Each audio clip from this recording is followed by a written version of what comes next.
Génesis 41. Vamos a leer del 46 al 57. Voy a la lectura, por favor, ahí síganme con su vista mientras yo leo aquí en voz alta. Pero todos unánimes, leyendo esta porción, ustedes con su vista y yo en voz alta. Comienzo, dice la palabra de Dios, Génesis 41, del 46 al 57. Era José de edad de 30 años cuando fue presentado delante de Faraón, rey de Egipto. Y salió José de delante de Faraón y recorrió toda la tierra de Egipto.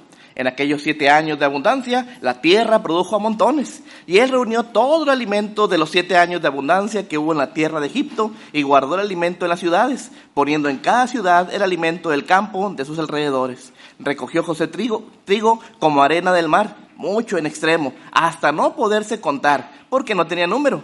Y nacieron a José 2 hijos, antes que viniese el primer año del hambre, los cuales le dio a luz a Senat, hija de Potifera, sacerdote de On. Y llamó José el nombre del primogénito Manasés, porque dijo, Dios me hizo olvidar todo mi trabajo y toda la casa de mi padre. Y llamó el nombre del segundo Efraín, porque dijo, Dios me hizo fructificar en la tierra de mi aflicción. Así se cumplieron los 7 años de abundancia que hubo en la tierra de Egipto, y comenzaron a venir los 7 años de hambre, como José había dicho, y hubo hambre en todos los países, mas en la tierra de Egipto había pan. Cuando se sintió el hambre en toda la tierra de Egipto, el pueblo clamó a Faraón por pan. Y Faraón dijo a los egipcios, id a José y haced todo lo que él os dijere. Y el hambre estaba por toda la extensión del país. Entonces abrió José todo granero donde había y vendía a los egipcios, porque había crecido el hambre en la tierra de Egipto. Y de toda la tierra venía a Egipto para comprar a José, porque por toda la tierra había crecido el hambre. Vamos a orar y comenzamos la predicación de esta noche. Padre, te damos muchas gracias porque como pueblo tuyo, con libertad, nuevamente podemos reunirnos en tu nombre, en tu día, adorarte como lo hemos hecho a través de estos himnos. Y gracias, Padre, porque tenemos esa bendición, primeramente de conocerte, pero también de poder estar en tu presencia en esta tarde. Ruego que tú bendigas tu predicación, Señor. Tú has dicho que tu palabra nunca vuelve vacía, siempre trae un fruto. A veces es visible, a veces no es visible, pero siempre hace algo en nuestros corazones y es lo que rogamos en esta noche, que la palabra fructifique en nuestra vida.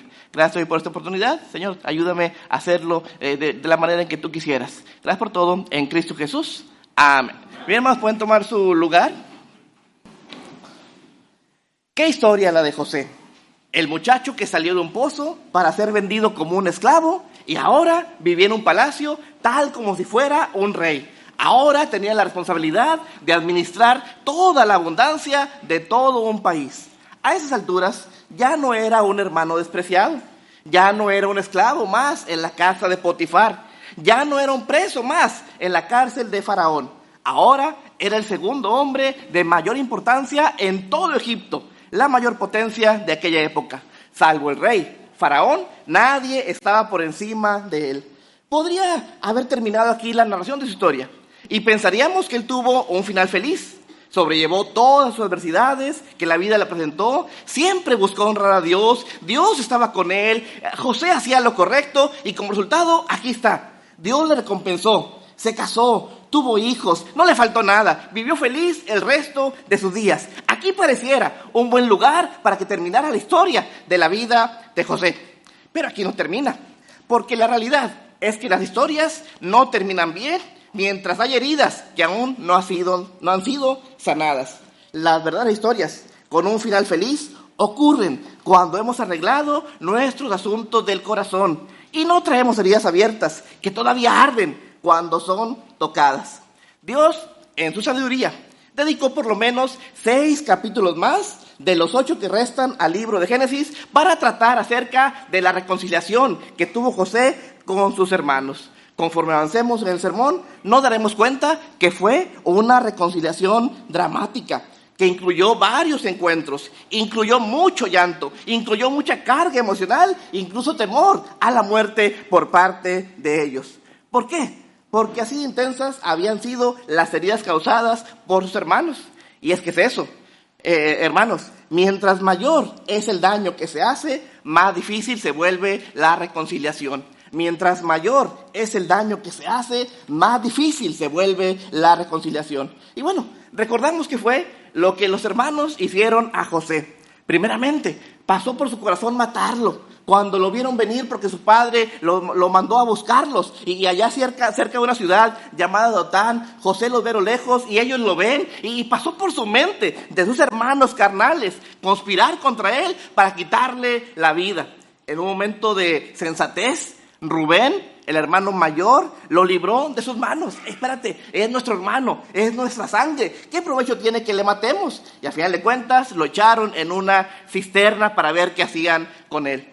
Al pasar el tiempo, una compañía de ismaelitas pasó por el lugar. Y bueno, por consejo de Judá, decidieron venderlo como un esclavo a esos ismaelitas para llevarlo rumbo a Egipto. Ahora, ¿de qué manera perjudicaría a José esta conspiración de sus hermanos? Bueno, por lo menos duró 15 años sin volver a ver a su padre Jacob, quien le amaba. Por lo menos duró los mismos 15 años sin volver a ver a Benjamín, su hermano de sangre, hijo de Raquel, que también por mucho tiempo no pudo verlo.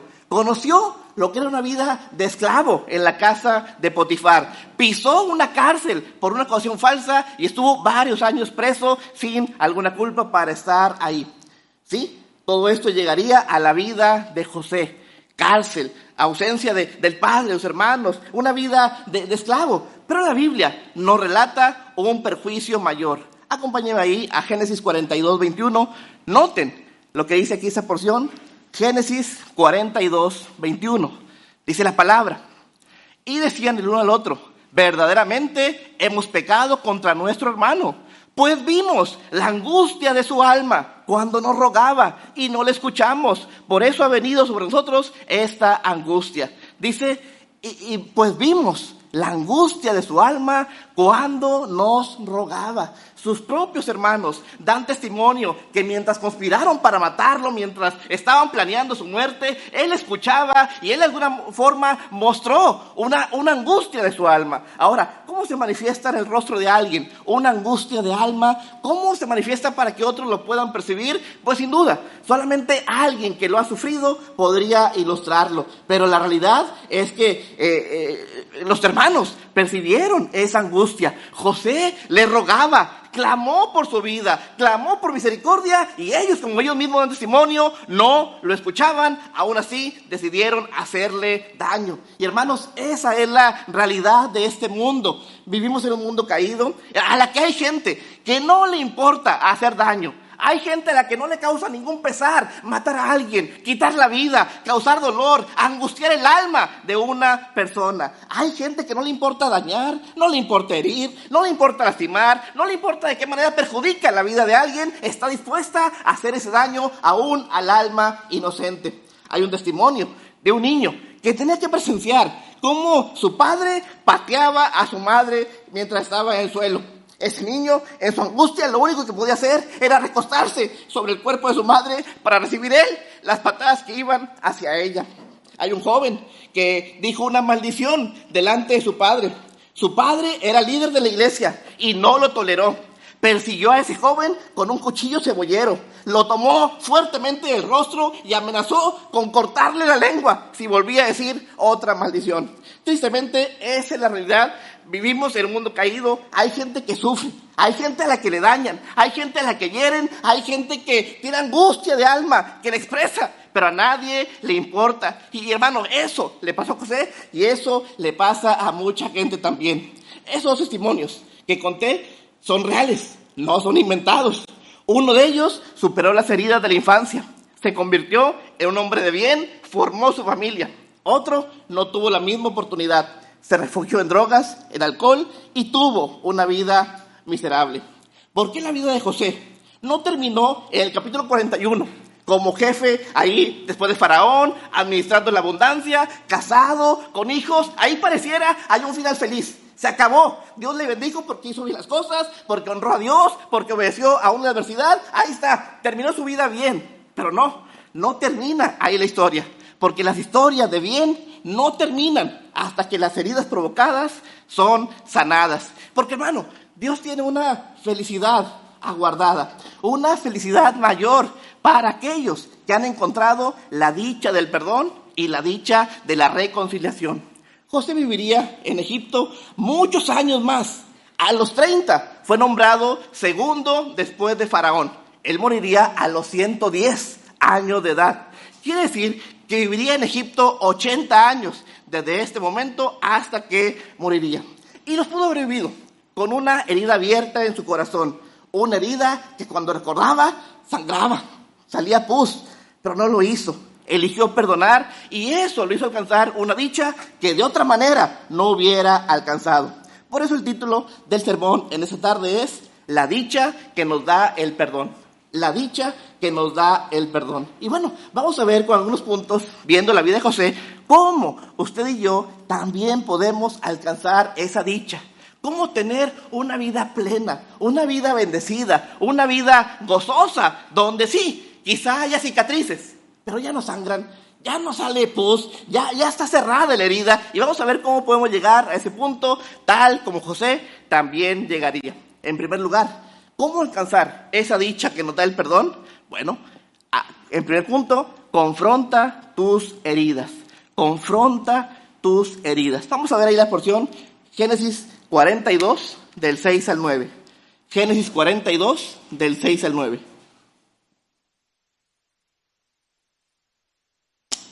Dice la porción: y José era el señor de la tierra, quien le vendía a todo el pueblo de la tierra.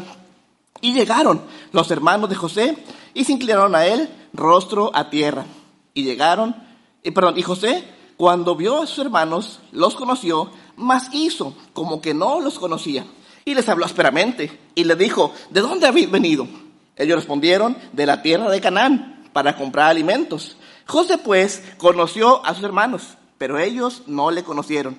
Entonces se acordó José de los sueños que había tenido acerca de ellos y dijo: espías sois, por verlo descubierto del país habéis venido. Ahora, tal como José lo había soñado años atrás, bueno, sus hermanos vienen ante él. Se cumple esos sueños que habían tenido, por causa de los cuales lo llamaban el soñador y se burlaban de él. Bueno, se cumplieron. Llegan delante de la presencia de José y se postran hasta tierra delante de él. Y ahí estaban, frente a José, no solamente clamando por alimento, pero también reviviendo una vieja herida que él tenía en su corazón. José los ve, los reconoce enseguida e inmediatamente le vienen a la mente los recuerdos de esa angustia que causaron a su alma, cómo clamó por misericordia, cómo buscaba ser librado de ellos y cómo ellos no lo escucharon. Ahora, ¿qué pudo haber hecho aquí José? José pudo haber evitado la confrontación. Pudo haberlos visto, se cumplió el sueño, miserables, Dios les está pagando el daño que me hicieron, ahí están postrados, vienen a rogar por alimento, llévenselo y que se vayan, y no quiero saber más de ellos. Pudo haber evitado la confrontación, pudo haberles dado el alimento por el cual venían, pudo simplemente dejarlos ir, sin hacer él nada. Pero si hacía eso, su herida hubiera seguido ahí, abierta por el resto de su vida. Conforme a lo que leemos, yo creo que Dios le dio una oportunidad especial a José. Sabemos que en la historia divina, en el plan de Dios, no hay coincidencias. Hermano, la gente de muchos países en Medio Oriente venía a Egipto a comprar pan. Sin duda eran miles o 10,000 de gentes que venían a Egipto por pan. ¿Qué coincidencia que los hermanos de José vinieran a pedir pan delante de José? ¿Sabe que es mucha coincidencia? Yo creo que no fue coincidencia. Yo creo que Dios acomodó esas cosas. Que ellos tuvieran que llegar delante de él. Que se postraran tal como Dios había dicho por medio del sueño a José. Y que José los viera. Y que José estuviera ahí frente a ellos. Yo sin duda creo que Dios acomodó eso. Obviamente no fue casualidad. Entre miles de gentes, ellos llegaron delante de José. Ahora, se paran junto a él. Y bueno, tal pareciera que Dios le estaba dando a José la oportunidad de sanar su corazón, o por lo que vemos, José lo entendió así. No fue algo rápido. Primero José los acusó de ser espías, dejó uno cautivo para que trajeran a su hermano menor Benjamín, le devolvió dinero en sus costales para que tuvieran que volver a él. Después en otra vuelta les puso una copa de oro, plata, no recuerdo, una copa ahí en sus costales. Entonces, fueron varias vueltas. No sabemos realmente lo que José, yo no sé realmente lo que José pretendía, pero lo que sí pasó es que lo llevó al punto a que ellos reconocieran el mal que habían hecho. Nuevamente leemos Génesis 42, pero ahora del 21 al 24. Dice ahí la porción, Génesis 42, del 21 al 24. Dice, y decían el uno al otro, verdaderamente hemos pecado contra nuestro hermano, pues vimos la angustia de su alma cuando nos rogaba y no le escuchamos. Por eso ha venido sobre nosotros esta angustia. Entonces Rubén le respondió diciendo, no os hablé yo y dije, no pequéis contra el joven y no escuchasteis. He aquí también se nos demanda su sangre. Pero ellos no sabían que los entendía José, porque había intérprete entre ellos. Y se apartó José de ellos y lloró, y después volvió a ellos y les habló, y tomó de entre ellos a Simeón y lo aprisionó a vista de ellos. Entonces, José de alguna forma, no sé si lo planeó o no, pero Dios lo estaba guiando a que los hermanos reconocieran el mal que habían hecho a José, y vaya, que pudieron saber que todo lo que estaban pasando era por lo que años atrás, 15 años atrás, habían hecho a su hermano José al intentar matarlo y al venderlo como esclavo. A lo que pretendemos llegar, hermanos, las heridas no sanan por sí solas. Las heridas tienen que confrontarse. Las heridas, tiene que haber una confrontación de por medio para que sanen. Y a veces pensamos que ocultando las cosas, que evadiéndolas, que tratando a toda costa de olvidar el daño que alguien nos hizo, o quizá el daño que hicimos, las cosas se van a arreglar, las cosas se van a olvidar y todo va a estar bien. ¿Y sabe qué, hermano? Eso no ocurre. Tiene que haber una confrontación. Si realmente queremos superar heridas del pasado, la confrontación es indispensable. Y José lo entendió. Y por eso confrontó, no una vez, varias veces a sus hermanos. Cuando pensamos que las heridas cierran por sí solas, que los problemas se arreglan solos por arte de magia, hermano, solamente estamos manteniendo una herida abierta, que de cuando en cuando va a sangrar, que de cuando en cuando va a sacar pus. Dice la palabra, Hebreos 15, que esa pus daña y contamina a las personas que más amamos. Esto lo aprendí del pastor Daniel, él siempre decía esto, tendemos a dañar a las personas que más amamos cuando hay amargura en nuestro corazón. No se daña al que hizo daño, no se daña a otra gente. Por lo general, el que sufrió un daño y no lo sana, daña a la gente más cercana a él, que muchas veces es la gente que más la ama. Entonces, tristemente pasa eso. Cuando mantenemos una herida abierta por no confrontar, por no arreglar las cosas, por no cerrar heridas, simplemente nos hacemos daño a nosotros, pero también dañamos a otros. José lo entendió y José de alguna forma fue guiado a confrontar, a hablar claramente con ellos. Sí, fue paulatino, no fue a la primera, pero al final de cuentas sí los confrontó. Ahora, entonces, en primer lugar, queremos alcanzar la dicha del perdón, hay que confrontar nuestras heridas. Segundo lugar, hay que reconocer la soberanía de Dios. Reconoce la soberanía de Dios. Vamos a Génesis 45. Voy a leer ahora del 1 al 8. Génesis 45, del 1 al 8. Dice aquí la porción. No podía ya José contenerse delante de todos los que estaban al lado suyo. Y clamó, haced salir de mi presencia a todos. Y no quedó nadie con él al darse a conocer José a sus hermanos. Entonces se dio a llorar a gritos, y oyeron los egipcios, y oyó también la casa de Faraón.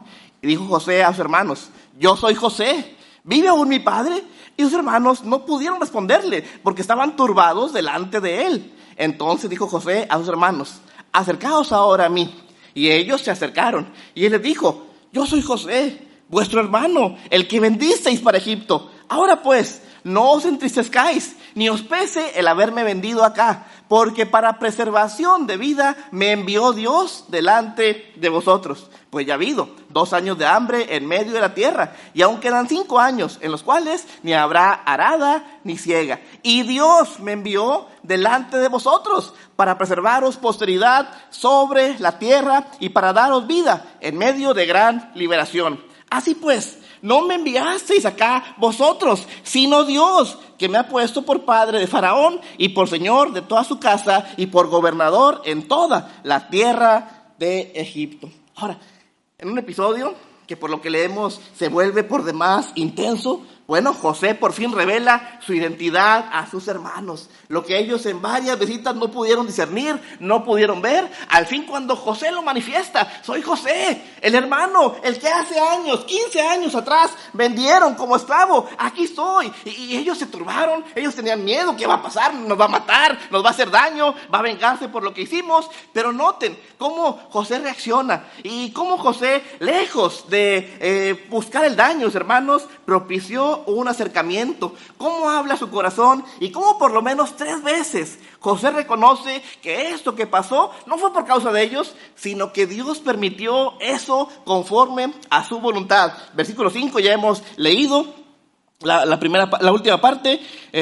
Ni os pese el haberme vendido acá, porque para preservación de vida me envió Dios delante de vosotros. Versículo 7, y Dios me envió delante de vosotros. Versículo 8, así que no me enviasteis acá a vosotros, sino Dios, quien me ha puesto por padre de Faraón. José sí recibió un maltrato, pero José entendió, a fin de cuentas, quién controla todas las cosas. José entendió la soberanía de Dios y José entendió que aún lo que sufrió, aún lo que sus hermanos le hicieron, eso Dios lo usó para bien, ¿sí? Tuvo que pasar cárcel, tuvo que pasar esclavitud, tuvo que pasar, obviamente, peligros, cosas, pero José pudo ver, wow, eso que yo no entendía, eso que en su momento me dolió, angustió mi alma, mis hermanos buscaron matarme, me vendieron como un esclavo, pero ahora lo entiendo. Dios me trajo a Egipto, Dios me preparó aquí, Dios me llegó a este punto, fue Dios. No fueron ellos, fue Dios. Y hermano, cuando entendemos eso, cuando entendemos que detrás, aún de las malas acciones de gente perversa, hay un Dios soberano que controla las cosas y podemos tener la capacidad de perdonar, de seguir adelante, de reconocer que aún lo que sufrimos, lo que padecemos, Dios lo preparó para prepararnos para algo especial. Hermano, es donde las cosas cobran sentido. Algo hizo clic en la vida de José cuando entendió esto. No fueron ellos. Por años los culpé, quizá, no sé. Por años los culpé, por años quizá había algo en mi corazón. Pero no fueron ellos. Fue Dios quien trabajó por medio de las circunstancias para traerme a este punto. Y hermano, es que es eso. La elección va a ser nuestra. De alguna forma, aceptar la soberanía de Dios, que vivimos en un mundo caído, que a veces pasarán cosas en nuestra vida que sí traen angustia, traen pesar, traen dolor, traen quebranto, pero aún así seguir adelante, aún así elegir perdonar o no elegir perdonar y cargar toda la vida con rencores, con amarguras, con resentimientos. Esos miserables me vendieron, esos miserables por su culpa fue esclavo, esos miserables, por culpa de ellos 15 años no disfruté a mi padre, a mi hermano Benjamín, esos miserables por su culpa pisé la cárcel. Pero no, José entendió lo que a veces a nosotros nos cuesta tanto a entender, que hay un Dios que tiene dominio sobre todas las cosas y Dios usa las cosas siempre para cumplir su voluntad. José eligió perdonar. Ahora, ¿qué es perdonar? Bueno, una definición muy sencilla del diccionario. Perdonar es el acto de no retribuir las ofensas con el castigo merecido. El acto de no retribuir las ofensas con el castigo merecido. Eso es lo que es perdonar. Cuando alguien merece un daño, por haber causado una angustia al alma, por haber hecho un daño, por haber causado herida, merece un castigo, una consecuencia. Pero cuando elegimos no retribuir de la misma forma, cuando elegimos no retribuir esa ofensa con el castigo merecido, es cuando verdaderamente perdonamos. ¿Y sabe en quién tenemos el mejor ejemplo de lo que es el perdón? En Cristo Jesús nuestro Señor. Efesios 4:32, rápidamente lo leo. Efesios 4:32 nos dice: antes, sed benignos unos con otros, misericordiosos, perdonándoos unos a otros, como Dios también os perdonó a vosotros en Cristo. Entonces, ¿por qué deberíamos preocuparnos por perdonar, por no pagar conforme a los hechos de otra persona que bien lo merece? Bueno, porque en Cristo tenemos el mejor ejemplo del perdón. Hablamos de que en la vida de José, sus hermanos angustiaron su alma. Su alma estaba angustiada, su rostro lo expresaba, sus hermanos lo vieron. Y ¿sabe qué? En la vida de Jesús también había una angustia de alma. Voy a leer Marcos 14:32 en adelante. Marcos 14:32 nos dice: vinieron pues a un lugar que se llama Getsemaní, y dijo a sus discípulos: sentaos aquí, entre tanto que yo oro. Y tomó consigo a Pedro, a Jacobo y a Juan, y comenzó a entristecerse y a angustiarse. Y le dijo: mi alma está muy triste, hasta la muerte. Quedaos aquí y velad. ¿Sí? El alma de Cristo también estaba angustiada. Otra porción nos dice que su sudor eran grandes gotas de sangre, que clamaba: Señor, pasa de mí esta copa, mas no se haga tu voluntad, sino la mía. Jesús sabía lo que le esperaba. Y ¿sabe qué, hermano? Algo que estaba meditando, que por obvio que es, nunca lo había meditado. Sabemos que Jesús era un carpintero. Sabemos que como carpintero, él obviamente trabajaba la madera, pero también trabajaba los clavos, el martillo. ¿Y sabe qué me vino en mente? Que cientos, quizá miles de veces Jesús tuvo que tomar un clavo, tuvo que tomar un martillo y saber en su alma, en su ser, que algún día eso él lo iba a sufrir, que algún día iba a llegar a una cruz donde moriría de una forma muy cruel, con clavos atravesando sus manos, sus pies. Y sabe, hermano, no lo hizo porque él lo mereciera. No lo hizo porque él de alguna forma mereciera ese castigo. ¿Sabe que él lo hizo? Como leímos Isaías 53 antes del canto, él estaba pagando por nuestros pecados, estaba siendo molido por nuestras rebeliones. El castigo de nuestra paz fue sobre él. La angustia que él sufrió al llegar a la cruz fue por nuestra causa. Y ¿sabe qué? Aún así él nos perdona. Romanos 5:8, mas Dios muestra su amor para con nosotros, en que siendo aún pecadores, Cristo murió por nosotros. ¿Sabe qué? Que Jesús no nos paga conforme merecen nuestros hechos, porque nuestros hechos merecen una condenación en el infierno, pero Él perdona, tiene misericordia. Y hermano, como Él perdona, como Él tiene misericordia, también nosotros somos llamados a amar, a perdonar de la forma en que Él lo hizo. No solamente Él perdona, pero dice allí en Hebreos 17 que Él olvida todas nuestras rebeliones. Nunca, a los que somos hijos de Él, nunca nos va a decir: no, es que tú antes eras esto, es que tú hiciste el otro, es que tú... No, Él perdona y olvida. Ahora, ciertamente como humanos, obviamente se va a complicar. A veces pensamos, bueno, yo perdono, pero no olvido. Pero hermano, sí se puede perdonar y se pueden cerrar heridas en nuestro ser, en nuestro corazón, si realmente aprendemos a entender que aún en todo lo que nos pasa, aún lo que consideramos negativo, hay un Dios soberano que puede encaminar aún el daño que otros nos hacen para su gloria y para cumplimiento de su voluntad. Entonces, ¿cómo halló José la dicha del perdón? Bueno, en primer lugar, confrontó sus heridas. En segundo lugar, reconoció la soberanía de Dios. Pero en tercer lugar, vaya, como el título lo dice, descubrió la dicha del perdón. Descubrió la dicha del perdón. Voy a leer Génesis 50, del 15 al 23. Génesis 50, del 15 al 23. Note lo que dice aquí la porción. Está narrando ya después de la muerte de Jacob. Viendo los hermanos de José que su padre era muerto, dijeron: quizá nos aborrecerá José y nos dará el pago de todo el mal que le hicimos. Y enviaron a decir a José: tu padre mandó antes de su muerte diciendo: así diréis a José, te ruego que perdones ahora la maldad de tus hermanos y su pecado, porque mal te trataron. Por tanto, ahora te rogamos que perdones la maldad de los siervos del Dios de tu padre. Y José lloró, otra vez, ¿cuántas veces lloró? Mientras hablaban. Vinieron también los hermanos y se postraron delante de él y dijeron: henos aquí por siervos tuyos. Y respondió José: no temáis, ¿acaso estoy yo en lugar de Dios? Vosotros pensasteis mal contra mí, mas Dios lo encaminó a bien, para hacer lo que vemos hoy, para mantener con vida a mucho pueblo. Ahora pues, no tengáis miedo. Yo os sustentaré a vosotros y a vuestros hijos. Así los consoló y les habló al corazón. Y habitó José en Egipto, él, la casa de su padre. Y vivió José 110 años. Y vio José a los hijos de Efraín hasta la tercera generación. También los hijos de Maquir, hijo de Manasés, fueron criados sobre las rodillas de José. Ahora, ¿qué está pasando? Bueno, José descubrió la dicha del perdón. Los hermanos de José temían que al morir su padre, ahora sí, José tomaría venganza de ellos. Ahora sí, les pagaría a José conforme a sus hechos. Pero realmente, hermanos, lo que tenía José de vengarse de los hermanos no era su padre, era su perdón. Él ya había perdonado. El corazón de José estaba bien. No había nada que reclamar. Ya habían sanado sus heridas. Y hermano, es eso. Una confrontación de unos cuantos minutos. No sé cuánto duró esos pasajes que leímos en los que estaban sus hermanos y lloraba.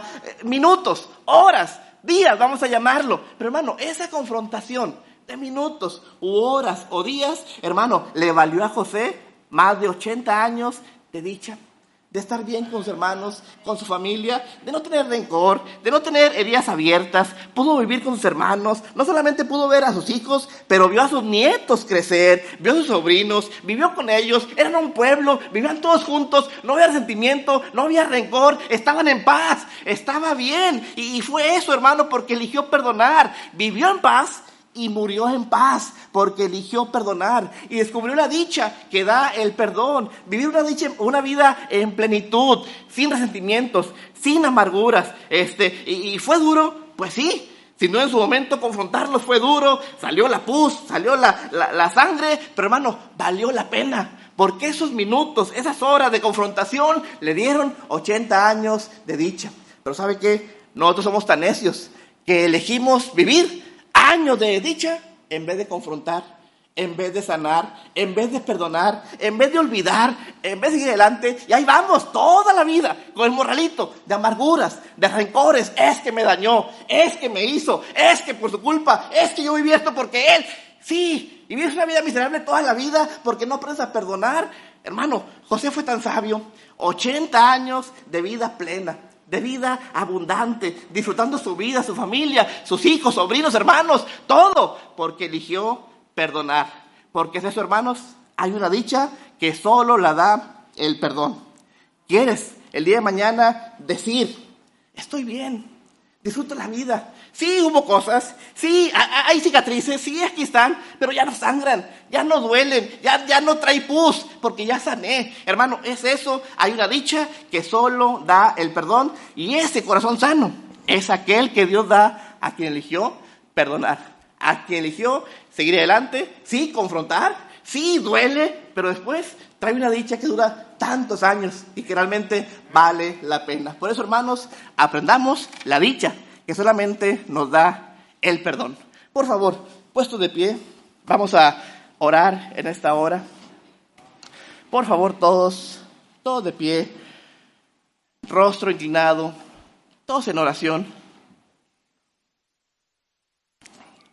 Sí, la vida es difícil. Somos seres humanos falibles, cometemos errores. Alguien cometió errores con nosotros. Pero hermano, la gracia de Dios sobreabunda.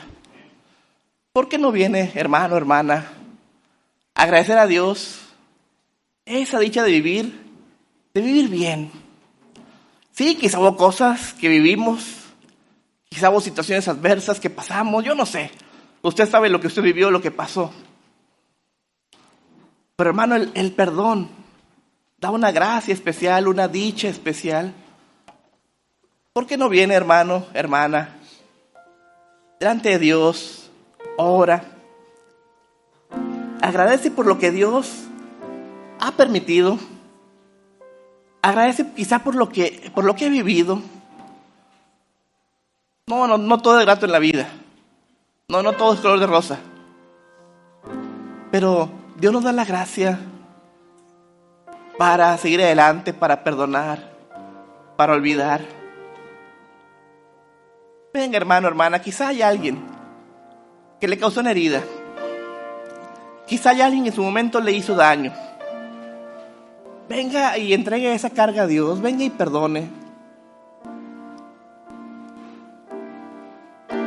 No vale la pena cargar toda una vida, un costalito de amargura, de rencor. No vale la pena dañar nuestra propia vida por lo que alguien nos hizo en su momento. Si aprendemos a entregar las cosas en las manos de Dios, a reconocer que Él es soberano, no se equivoca. El hombre sí se equivoca, pero Dios no. Y reconocemos que lo que Dios permitió, de alguna forma nos moldeó para llegar a este punto de nuestra vida. Nuestra perspectiva cambia. La forma de ver las cosas cambia. José lo dijo tan claro: no fueron ustedes, fue Dios. Dios permitió esto, Dios me envió acá, Dios me trajo para preservar vida. No fueron ustedes. Sí, hermano, a veces es difícil perdonar. Sí, mientras más grande es la herida, más difícil a veces resulta perdonar y olvidar. Pero por encima de todo, hermano, está la gracia de Dios. Una gracia que es abundante. Una gracia que sí nos da la capacidad de seguir adelante a pesar de todo lo que nos llegue a pasar. Que Dios nos dé la gracia, hermanos, a vivir vidas plenas, disfrutar la vida. El texto de la mañana en Pedro lo dice: el que quiere amar la vida, ver días buenos, es lo que Dios pretende para nosotros. Días buenos, gloriosos, bendecidos. Pero si no aprendemos a perdonar, si no aprendemos a olvidar, si no reconocemos la soberanía de Dios sobre nuestra vida, esos días quizás no llegarán. Y días amargos serán los que dominen nuestro día a día. Que Dios nos dé la gracia, hermano, hermana, para hallar esa dicha del perdón.